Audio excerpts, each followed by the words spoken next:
Good evening. As we begin our study tonight for Wednesday night study, I want to share with you some words from Proverbs. Proverbs chapter 1, verse 8. Hear, my son, your father's instruction, and forsake not your mother's teaching.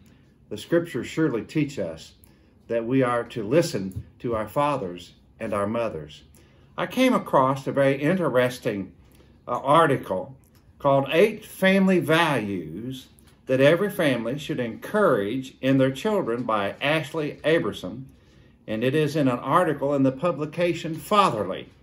And I want to talk to you very briefly this evening about those 8 family values that every family should encourage in their children.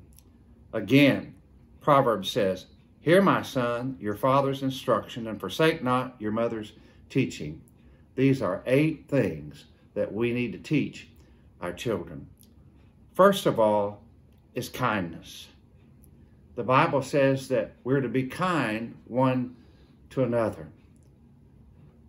You know, when we talk about kindness, we have to realize that in our very nature sometimes it's difficult to be kind because of circumstances and situations that happen in our lives.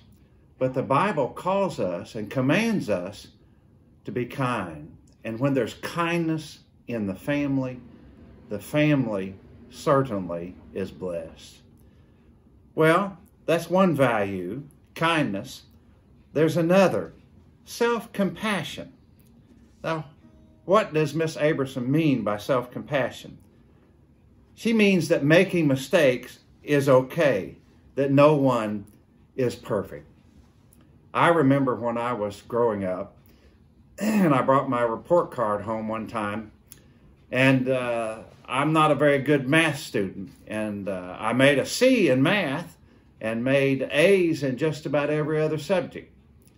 And my father said to me, he said, son, he said, just do the very best you can. And if that's the very best you can, then a C is good enough. Not only do we need to be kind in the family, but we need to exercise some self-compassion, realizing that we're not perfect in every area. No child is going to be like another child. Every child has his or her own gifts that God has given them. Some people are good at mathematics. Some people are good at English and mathematics. Some children are great athletes. Some are wonderful scholars. It's all right not to be perfect. And in the pursuit of perfection sometimes, I think children believe that they're not allowed to make mistakes. Listen, there was only one perfect person who ever walked the face of this earth, and his name was Jesus. We all make mistakes. None of us are perfect.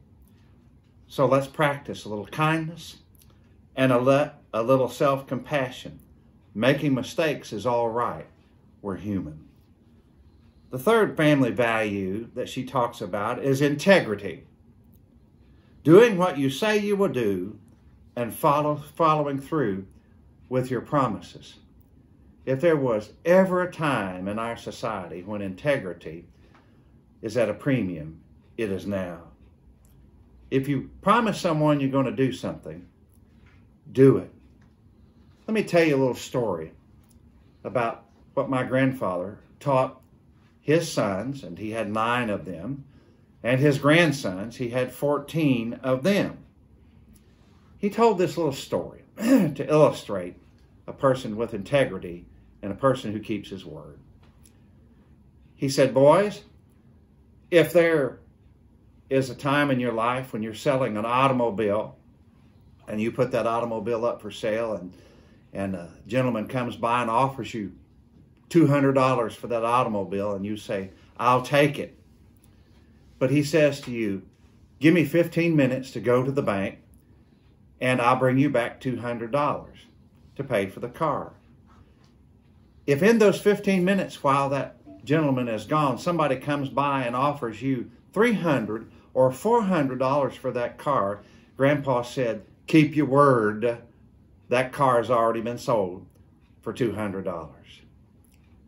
Integrity is something that we need to instill in our families and in our children. Doing what you say you will do and following through with all of your promises. Well, Miss Abersom talks about kindness, self-compassion, integrity, and then the fourth value is responsibility. It builds better behavior when you hold people responsible for their actions. And if there was ever a time in our nation when we need to hold children especially responsible for their actions, it is now. We need to teach children that there are consequences to your actions. And you cannot always blame someone else. And we live in a society just like the very first man and woman in the Garden of Eden who wanted to pass the buck and pass the blame. We need to teach our children to take responsibility for their actions.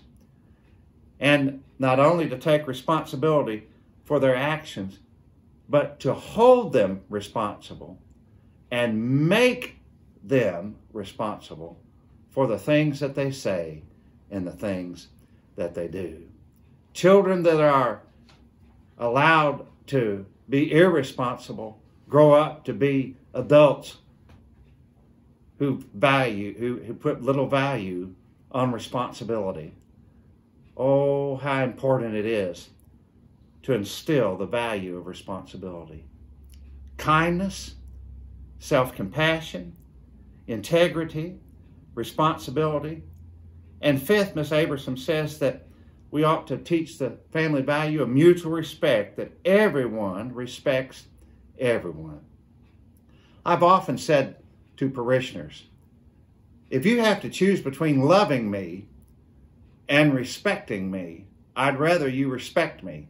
If you respect me, you might love me, but not vice versa. Respect, honoring other people's opinions and their ideas, being respectful in society, saying yes, ma'am, no, ma'am, yes, sir, no, sir, being the kind of children that we can be proud of, holding people to a high standard, respecting people, even though they might be different from us.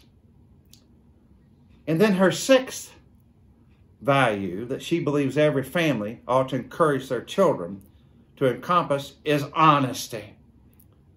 Tell the truth and admit when you're wrong.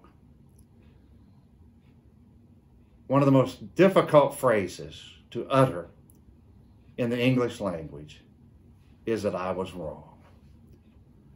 We need to be honest. We need to be people who tell the truth. We need to be kind with the truth, but we need to be truthful.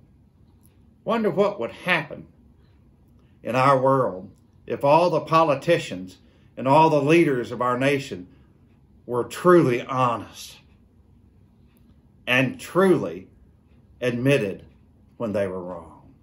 I promise you we would live in a different world and in a different society. Teach your children to be honest and to tell the truth. And then there's a seventh family value that she talks about, and that value is flexibility.